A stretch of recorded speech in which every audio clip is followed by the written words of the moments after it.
Cox's Bazar parasailing করার সময় mobile নিয়ে ওঠা একদমই অ্যালাউ না, কিন্তু আমি কারো কথা না শুনে মোবাইল নিয়ে উঠছি, এরপর এটা কি হয়ে গেল।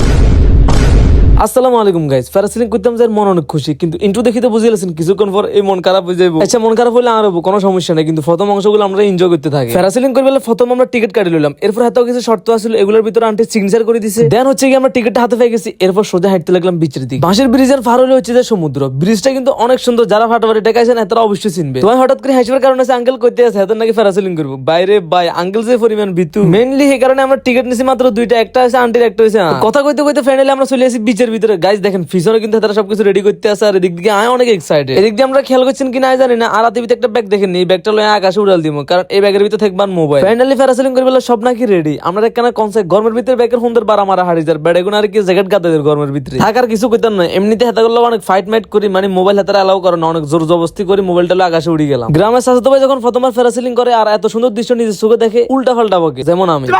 আল্লাহ ভাই কক্সবাজার সমুদ্রে এসে ভাই কোথাও নিয়ে যাচ্ছে। ও মাই গড, ও মাই গড, ও এমজি গাইস, ও মাই গড, আল্লাহ কক্সবাজার দেখতে এত সুন্দর। আসলে গাইস কিছু বলার না, এত সুন্দর দৃশ্য আমরা নিজের চোখে দেখতে আছে, মনে হইতেছে কি পুরো স্বর্গীয় দৃশ্য।